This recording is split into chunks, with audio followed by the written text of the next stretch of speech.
Naturaleza.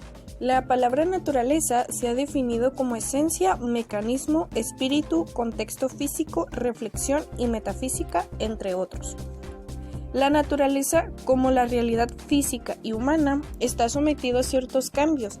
Desde el arte, entender y significar a la naturaleza es verse a sí mismo integrado en ella, ya que no tiene comienzo ni fin. La naturaleza es la realidad que se halla en constante movimiento y cambio.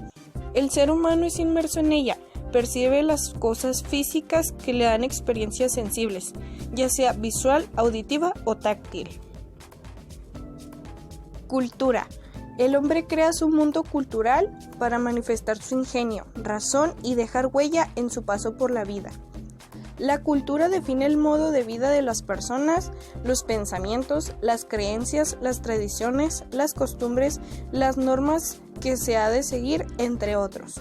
La cultura es el lugar donde se encuentran tanto los aspectos materiales del hombre, vestigios, creaciones, edificaciones, entre otros, como inmateriales, como ideas, creencias, valores, entre otros.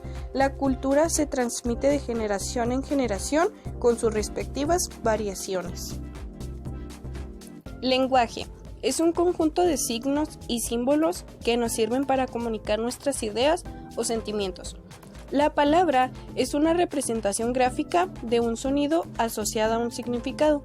Al combinar palabras con significados, se forman las frases u oraciones, y una frase se define como el conjunto de palabras que dan sentido a una idea. Es una expresión en el contexto lingüístico.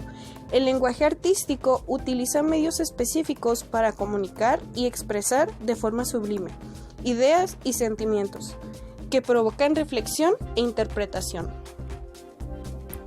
Experiencia. La experiencia práctica busca una utilidad.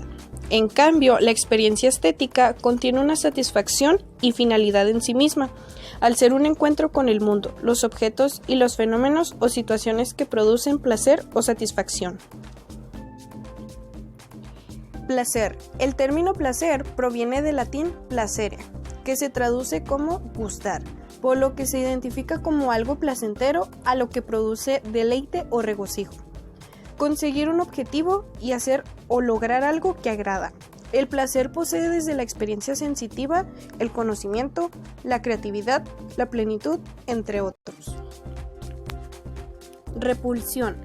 Difiere del placer en cuanto a que en lugar de llevar a un estado de fascinación, produce sensaciones de miedo, asco, tedio o rechazo. El término repulsión deriva del latín repulsio, que significa despreciar o rechazar algo. La repulsión se asocia con el asco, lo feo o lo inmoral. La repulsión es una fuerza contraria a la atracción y ambas provocan emociones incompatibles entre sí. Belleza. Lo bello se relaciona con lo bueno, ordenado y armónico. La belleza se puede presentar en la naturaleza como simetría y conformidad, armonía integrada en sus partes y regularidad. Fealdad. La fealdad se asocia con lo carente de proporción, armonía y simetría. Se expresa en lo descontextualizado, de mal gusto o desagradable, en términos técnicos, ambientales y sociales, mientras que sus características son lo ridículo y lo grotesco. Pasión. Es una fuerza que supera la razón. Se considera como un estado alterado del ánimo que no depende de la voluntad de la persona, sino con base en la dominación de una fuerza afectiva. Su principal objetivo es satisfacer el deseo y expresar sentimientos sin restricción ni límites. Padecer. El padecer se presenta ante el acceso de cólera que motiva la pérdida de unidad y coherencia.